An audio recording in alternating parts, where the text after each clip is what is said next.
நிரந்தரம் வாழ்க தமிழ் மொழி வாழிய வாழியவே.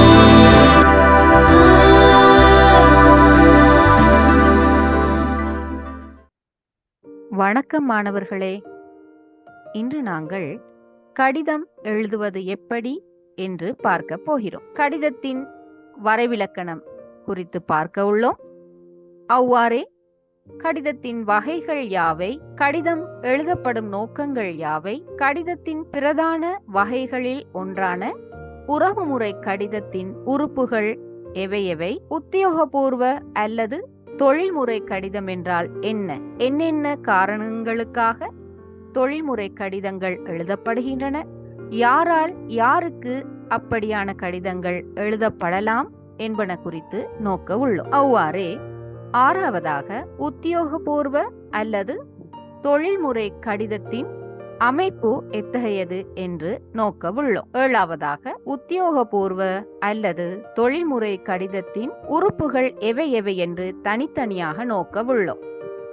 இறுதியாக உத்தியோகபூர்வ கடிதம் ஒன்றின் மாதிரி வடிவத்தை பார்க்க உள்ளோம். கடிதம் என்பது நம்முடைய எண்ணங்களையும் உணர்வுகளையும் தேவைகளையும் பிறரோடு பகிர்ந்து கொள்வதற்கான ஓர் ஊடகமாகும். சரி, கடிதத்தின் வகைகள் பல வகைப்படும் என்றாலும் அவற்றை பிரதானமாக உறவுமுறை கடிதம், தொழில்முறை கடிதம் என இரு வகைப்படுத்தலாம். சரி, உங்களுக்கு தெரியுமா என்னென்ன நோக்கங்களுக்காக கடிதங்கள் எழுதப்படுகின்றன? பல நோக்கங்கள் இருக்கலாம். ஒருவர் மீது நாங்கள் வைத்திருக்கும் அன்பை தெரிவிக்கும் முகமாக கடிதம் எழுதப்படலாம். அவ்வாறே ஒருவர் பெற்ற முன்னேற்றத்துக்காக, அவருடைய பதவி உயர்வுக்காக, வேறு பல மங்களகரமான நிகழ்ச்சிகளுக்காக நம்முடைய வாழ்த்தை தெரிவித்து கடிதம் எழுதப்படலாம். அடுத்து ஒருவருடைய நலத்தினை விசாரிக்கும் முகமாகவும் கடிதம் எழுதப்படும். அதுபோலவே ஒருவருடைய வாழ்க்கையில் ஏற்பட்ட இழப்பு அல்லது ஒருவருக்கு ஏற்பட்டுள்ள துக்கம் பற்றி அறிந்தவுடன் அதற்கு அனுதாபம் தெரிவித்தும் கடிதம் எழுதப்படலாம். அதுபோல தனிநபர்களுடைய வீட்டில் இடம்பெறும் மங்களகரமான நிகழ்ச்சிகளுக்கோ வேறு விழாக்களுக்கோ அல்லது பொது நிகழ்வுகள் அல்லது விழாக்களுக்கோ அழைப்பு விடுத்தும் கடிதம் எழுதப்படலாம். அதுபோலவே நம்முடைய தேவைகளை தெரிவித்து வேண்டுகோள்களை கோரிக்கைகளை முன்வைக்கும் முகமாகவும் கடிதம் எழுதப்படலாம். இப்படி பல்வேறு நோக்கங்களுக்காக கடிதங்கள் எழுதப்படுகின்றன. இனி நாங்கள் பிரதான கடித வகைமையில் ஒன்றான உறவுமுறை அல்லது நட்பு முறை கடிதம் ஒன்றில் உள்ளடங்க வேண்டிய அம்சங்கள் அல்லது உறுப்புகள் குறித்து நோக்குவோம். இதை நாங்கள் பிரதானமாக 4 வகையாக பிரித்து நோக்கலாம். 4 பிரிவுகளாக, 4 அம்சங்களாக இதை பார்க்க முடியும். முதலாவதாக முகவரியும் திகதியும், அதாவது கடிதத்தை எழுதுபவருடைய பெயரும் முகவரியும் கடிதம் எழுதப்படும் திகதியும் முதலாவதாக இடம்பெறும். இரண்டாவதாக விழிப்பு, அதாவது குறித்த நபருக்கும் எங்களுக்கும் எழுதுபவருக்கும் இடையிலான உறவை கூறி விழிக்கும் விதமாக அதன் ஆரம்பம் அமையும். மூன்றாவதாக கடிதத்தின் உடல் பகுதி, அதாவது கடிதம் தாங்கி நிற்கும் விடயதானத்தை, விஷயத்தை இந்த உடல் பகுதி உள்ளடக்கி இருக்கும். அடுத்ததாக கடிதத்தின் முடிப்பு அல்லது இறுதியும் கையொப்பமும் என்று நாங்கள் இதை பார்க்க முடியும். முதலாவதாக நாங்கள் கடிதத்தின் முதல் அம்சம் என்ன என்று பார்ப்போம். கடிதம் எழுதும் நபருடைய பெயர், முகவரி, திகதி என்பன இந்த பகுதியில் இடம்பெறும். இங்கே பாருங்கள், ஒரு உதாரணம் தரப்பட்டிருக்கிறது. இங்கே நிரஞ்சனி கந்தையா என்பவர் இந்த கடிதத்தை எழுதுகிறார். அப்போது அவருடைய பெயரை இட்டு நாங்கள் காட்புள்ளி இட்டிருக்கிறோம், கமா எனும் காட்புள்ளி இட்டிருக்கிறோம். அடுத்ததாக இலக்கம் என்பதன் சுருக்க குறியீடு தான் இல என்று ஒரு முற்றுப்புள்ளி வைத்திருக்கிறோம். அடுத்தது இலக்கத்தை போட்டு காட்புள்ளி இட்டிருக்கிறோம். சில வீடுகளுக்கு பெயர் சூட்டி இருப்பார்கள். பிள்ளைகளுக்கு பெயர் சூட்டுவது போல வீட்டுக்கும் பெயர் இருக்கும். அன்பகம், மலரகம், அப்படி பல பெயர்கள் இருக்கும். இங்கே மலரகம். அப்போ ஒரு பெயர் என்ற ஒரு வீட்டுக்கு இடப்பட்டுள்ள, ஒரு கட்டிடத்துக்கு இடப்பட்டுள்ள பிரத்யேகமான பெயர் என்பதால் அதை ஒற்றை மேற்கோள் குறிக்குள் நாங்கள் போட்டிருக்கிறோம். அடுத்ததாக அந்த இடம் அமைந்துள்ள தெருவை குறிப்பிட்டு அந்த விலாசம் அமைந்திருக்கிறது. இங்கே தர்மபால மாவட்டம் காட்புள்ளி இட்டிருக்கிறோம். அடுத்ததாக அந்த பிரதேசம், அதாவது கொழும்பு 7 என்று குறிப்பிட்டு முற்றுப்புள்ளி இடப்பட்டிருக்கிறது. அதை அடுத்து கடிதம் எழுதப்படும் திகதி இடம்பெற்று இருக்கிறது. இதுதான் கடிதத்தின் முதலாவது, அதாவது உறவுமுறை கடிதத்தின் முதலாவது உறுப்பு என்று நாங்கள் பார்க்கலாம். அடுத்ததாக கடிதத்தின் விழிப்பு, அதாவது நாங்கள் யாருக்கு எழுதுகிறோமோ அவரை விழித்து இந்த கடிதம் ஆரம்பமாகும். சில உதாரணங்களை பார்ப்போமாக இருந்தால், அன்புள்ள அப்பா, பாசமுள்ள அம்மா, பிரியத்துக்குரிய தோழி கமலா, அருமை நண்பன் சேகர், அன்புள்ள சுமதி, இப்படி நாங்கள் யாருக்கு கடிதம் அனுப்புகிறோமோ அவருடைய உறவு நிலையை அல்லது பெயரை, அவருக்கும் எங்களுக்குமான அன்பை அல்லது அந்த உறவை தெரிவிக்கும் முகமான அடைமொழிகளோடு இந்த விழிப்பு இடம்பெறும். அடுத்ததாக கடிதத்தின் உடல். உங்களுக்கு தெரியும், மனிதனுடைய இந்த சரீரத்திலே உடல் உயிர் தங்கி இருப்பதற்கான ஒரு இடமாக காணப்படுவது போல தான் கடிதத்தின் உடல் பகுதி முக்கியமானது. கடிதத்தின் இந்த உடல் பகுதியானது விழிப்பினை அடுத்து இடம்பெறும். அதாவது நலம் விசாரிப்பையும் கடிதம் எழுதப்படும் நோக்கத்தையும் இந்த பகுதி உள்ளடக்கியதாக அமையும். சரி, இந்த கடிதத்தின் உடல் எவ்வாறு அமையும் என்பதற்கு நாங்கள் ஒரு மாதிரியான வடிவத்தை, ஒரு மாதிரி கடித உடலை நாங்கள் இப்போது பார்க்க போகிறோம். அன்புள்ள சுமதி என்று அந்த விழிப்பு, இந்த கடிதத்தின் விழிப்பு ஆரம்பமாக இருக்கிறது என்பது உங்களுக்கு நினைவிருக்கும்.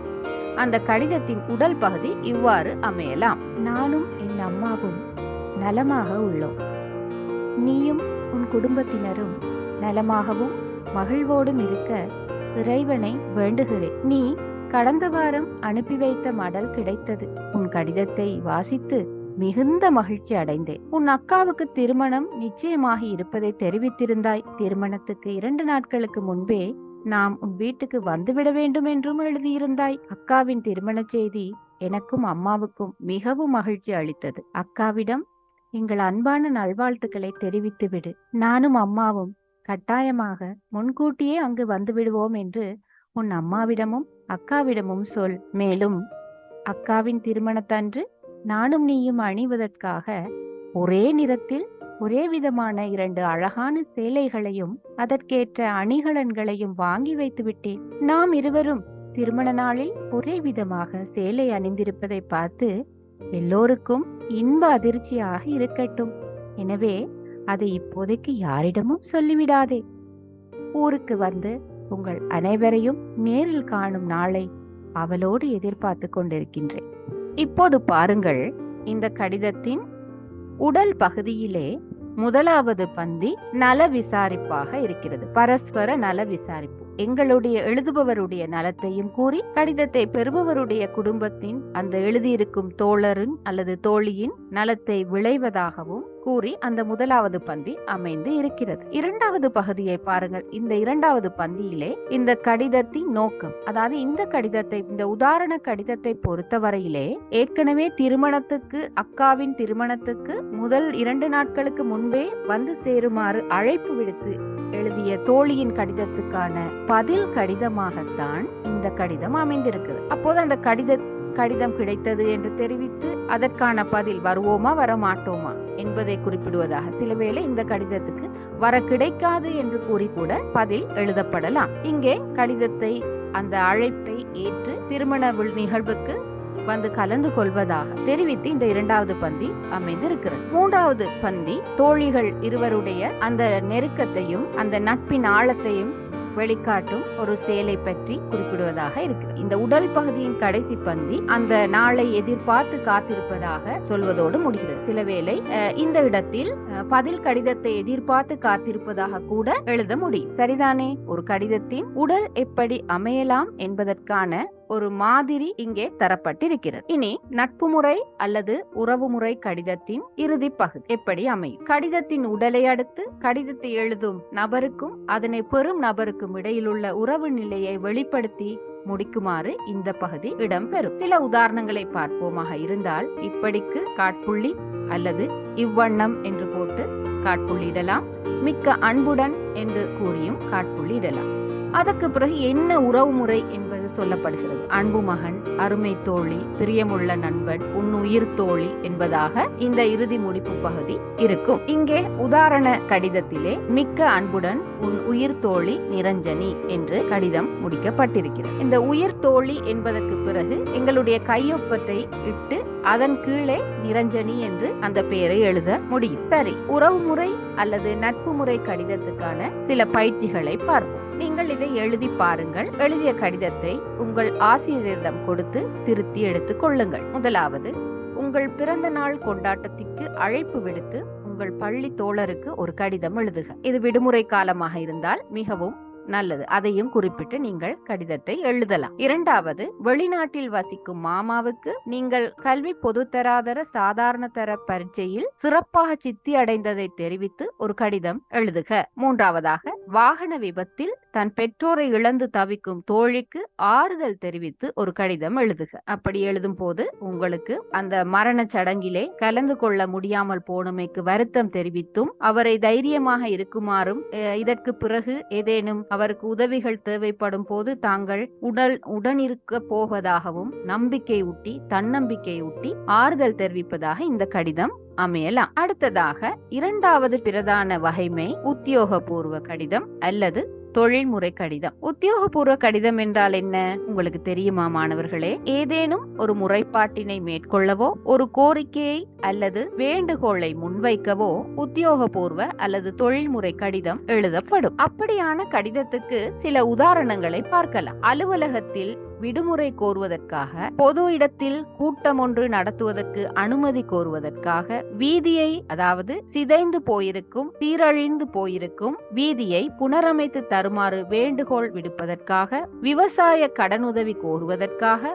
கல்வி உதவித்தொகை வேண்டி அல்லது சுனாமி வெள்ள நிவாரண உதவி கோரி இத்தகைய தொழில்முறை கடிதம் எழுதப்படலாம். அது போலவே பாடசாலை கட்டிடமோ அல்லது விளையாட்டு மைதானமோ ஏதேனும் ஒரு கட்டிடத்தையோ நிர்மாணித்து தருமாறு கோரிக்கை விடுக்கும் முகமாகவும் இந்த கடிதம் எழுதப்படலாம். அவ்வாறே அனுதாபம் அல்லது வாழ்த்து தெரிவித்தும் இந்த தொழில்முறை கடிதம் எழுதப்படலாம். உதாரணமாக, உங்கள் நிறுவனத்தின் முகாமையாளருக்கு பதவி உயர்வு கிடைத்தது என்று வைத்துக் கொள்வோம். அப்படியெனில் அவருக்கு வாழ்த்து தெரிவித்து கடிதம் எழுதலாம். அதே போல உங்கள் நிறுவனத்தின் தலைவரின் தாயார் அல்லது மனைவி அல்லது கணவன் இறந்துவிட்டார் என்று தெரியும் பட்சத்தில் அல்லது ஏதேனும் விபத்தில் சிக்கிவிட்டார்கள் என்று அறிந்து கொள்ளும் நேரத்தில் அவருக்கு அனுதாபம் தெரிவித்து ஒரு கடிதம் எழுதப்படலாம். யார் யாரிடம் அப்படியான கோரிக்கை விடுக்கப்படலாம்? அலுவலக மேலதிகாரி அல்லது நிறுவன தலைவர், அரசாங்க அமைச்சர் அல்லது அமைச்சரின் செயலாளர், நகரபிதா, மேயர் என்று நாங்கள் சொல்லுவோம் அல்லவா, நகரபிதாவுக்கு கோரிக்கை விடுத்தும் கடிதம் எழுதப்படலாம். அவ்வாறே பிரதேச சபை செயலாளர் அல்லது மாகாண சபை செயலாளருக்கும் இத்தகைய கடிதங்கள் எழுதப்படுவதுண்டு. அவ்வாறே பாடசாலை அதிபர் போன்றவர்களிடமும் அப்படியான கோரிக்கைகளை வைத்து கடிதம் எழுதப்படலாம். சரி, அப்படியான கடிதத்தை யார் யார் எழுத முடியும்? யார் வேண்டுமானாலும் எழுத முடியும். அதாவது உதாரணமாக ஓர் அலுவலக பணியாளர் அல்லது ஒரு சமூக ஆர்வலர். அலுவலக பணியாளர் என்றால் விடுமுறை கோரி அல்லது வேலை இடமாற்றம் கோரி தன்னுடைய மேலதிகாரிக்கு ஒரு கடிதம் எழுதலாம். சமூக ஆர்வலர் ஒரு பொது செயலுக்காக வேண்டி ஒரு வீதியை புனரமைப்பதோ அல்லது பாடசாலையை சீரமைப்பதோ அல்லது ஒரு பொதுவான ஒரு நட்பணிக்காகவோ கோரிக்கை விடுத்து அனுமதி கோரி எல்லாம் கடிதம் எழுத முடியும்.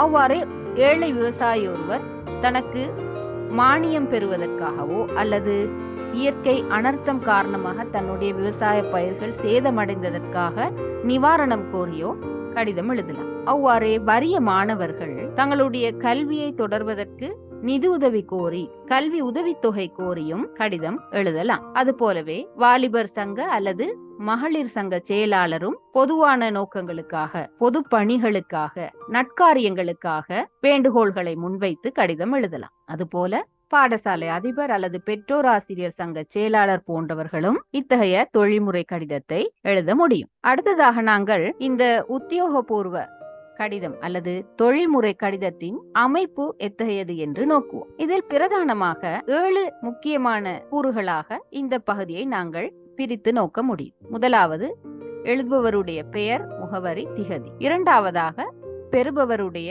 உள்முகவரி. இந்த பெறுபவருடைய உள்முகவரியை நாங்கள் நட்பு முறை அல்லது உறவு முறை கடிதத்தில் எழுதுவதில்லை என்பதை நீங்கள் நினைவு வைத்துக் கொள்ள வேண்டும் மாணவர்களே. மூன்றாவதாக விழிப்பு. இது 2 விதமான கடிதத்துக்கும் பொதுவான ஓர் அம்சம்தான். நான்காவதாக தலைப்பு. இதுவும் நட்பு முறை அல்லது உறவுமுறை கடிதத்தில் இடம்பெறாத ஆனால் உத்தியோகபூர்வ கடிதத்தில் இடம்பெறும் ஒரு கூறாகும். என்ன காரணத்துக்காக கடிதம் எழுதப்படுகிறது என்பதை சுருக்கமாக ஒரு தலைப்பிட்டு எழுதப்பட வேண்டும். ஐந்தாவதாக கடிதம் ஏன் எழுதப்படுகிறது என்ற விடயத்தை, செய்தியை குறிப்பிடும் உடல், கடிதத்தின் உடல் பகுதி. ஆறாவதாக முடிப்பு அல்லது இறுதி. ஏழாவதாக கையொப்பம். இப்படி 7 முக்கியமான கூறுகளை கொண்டு தொழில்முறை கடிதம் அமையும். இனி அவை குறித்து தனித்தனியாக உதாரணங்களுடன் நோக்குவோம். முதலாவது, கடிதம் எழுதுபவர், அவருடைய பெயர். இங்கே பொன் சிவசேகரன், அதிபர், க. பாரதி தமிழ் மகாவித்தியாலயம், மாத்தளை வீதி, கண்டி என்று நீங்கள் நோக்குங்கள். இங்கே பெயர், பதவி, பாடசாலையின் பெயர், வீதியின் பெயர், இவை அனைத்துக்கும் காட்புள்ளி இடப்பட்டுள்ளது. இறுதியாக கண்டி என்று ஊர் பெயரை சொல்லி முற்றுப்புள்ளி இடப்பட்டிருக்கிறது. அதற்கு கீழே திகதி இடப்பட்டிருக்கிறது. இது முதலாவது கூறு. அடுத்த அங்கம் அல்லது உறுப்பு பெறுபவருடைய உள்முகவரி. நாங்கள் யாருக்கு எழுதுகிறோமோ அவருடைய பதவி, அதே போல அலுவலக விலாசம் இதில் இடம்பெறும். செயலாளர், மாநகர சபை, கண்டி. இது ஒரு மாதிரி வடிவம். அடுத்ததாக நாங்கள் மற்ற உறுப்புகளை பார்ப்போம். இந்த பகுதியில் 3 விடயங்களை நாங்கள் நோக்க இருக்கிறோம். அதாவது கடிதத்தின் விழிப்பு, தலைப்பு, உள்ளடக்க செய்தி என்பனவே அவையாகும். முதலாவது விழிப்பு. இங்கே நாங்கள் அன்புடையீர் அல்லது மாண்புறு அமைச்சர் அவர்களுக்கு அல்லது மதிப்புக்குரிய ஐயா, எப்படி வேண்டுமானாலும் இந்த விழிப்பு, மரியாதையோடு கூடிய இந்த விழிப்பு அமையும். அதை அடுத்து காட்புள்ளி இடப்படும். அதற்கு பிறகு தலைப்பு இடப்படுகிறது. தலைப்பை பொறுத்தவரையில் இந்த மாதிரி கடிதத்தில் நாங்கள் என்ன தலைப்பு வைத்திருக்கிறோம்? பாடசாலைக்கு அருகில் குப்பை கூளம் எறிவதை தடுப்பது தொடர்பாக என்று தலைப்பிட்டு நாங்கள் அதற்கு அடிக்கோடு இட்டிருக்கிறோம். அதாவது தடித்த எழுத்தில், ஆங்கிலத்தில் சொல்வதானால் போல்ட் லெட்டர்ஸ் எழுதி அதற்கு அடிக்கோடிட்டு நாங்கள் எழுதியிருக்கிறோம். இப்போது உள்ளடக்க செய்தி என்ன என்று பார்ப்போம். எங்கள் பாடசாலையை அடுத்துள்ள காலி இடத்தில் பொதுமக்கள் குப்பை கூளங்களை கொட்டிவிட்டு போகிறார்கள். அதனால் அப்பகுதியிலும் பாடசாலைக்குள்ளும் மிகுந்த துர்நாற்றம் வீசுகிறது. நிறைய கொசுக்கள் வருகின்றன.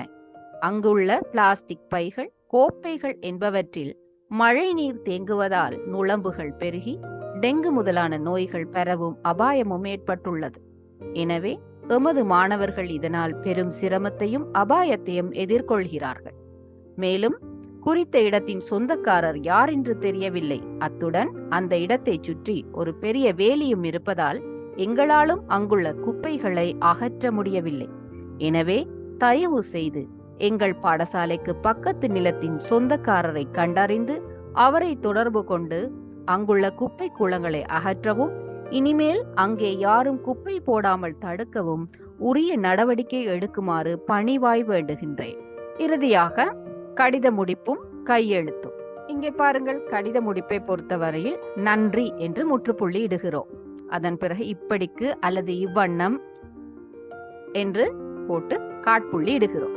தங்கள் உண்மையுள்ள, பணிவுள்ள, தாழ்மையுடன் என்று போட்டு காட்புள்ளிட்டு அதன் பிறகு கையொப்பத்தை இட்டு அடைப்புக்குறிக்குள் பேரை திருப்பி இடலாம். சரி, இப்படியான ஒரு மாதிரி கடிதத்தை நாங்கள் இப்போது பார்ப்போம். அதாவது தொழில்முறை அல்லது உத்தியோகபூர்வ கடிதம் ஒன்றின் மாதிரி வடிவத்தை இப்போது பார்க்க போகிறோம். மு. கவிதா, இலக்கம் 127, பழைய தபாலக வீதி, பதுளை என்று விலாசமிடப்பட்டிருக்கிறது.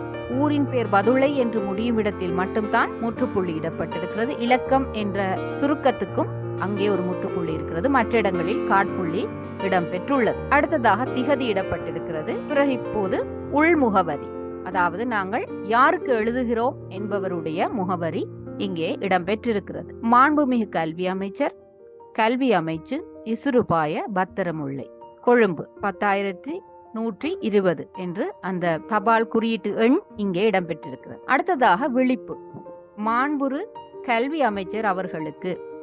அடுத்து தலைப்பு இடப்பட்டிருக்கிறது. புலமை பரிசில் உதவித்தொகை இடைநிறுத்தப்பட்டமை தொடர்பாக என்று அடிக்கோடிட்டு தடித்த எழுத்துக்களில் எழுதியிருக்கிறோம். மேற்படி முகவரியில் வசிக்கும் நான் பதுளை புனித மேரி மத்திய மகா வித்தியாலயத்தில் 10ஆம் வகுப்பில் கல்வி கற்று வருகின்றேன். எனது பெற்றோர் தேயிலை தோட்ட தொழிலாளிகளாக பணியாற்றி வருகின்றனர்.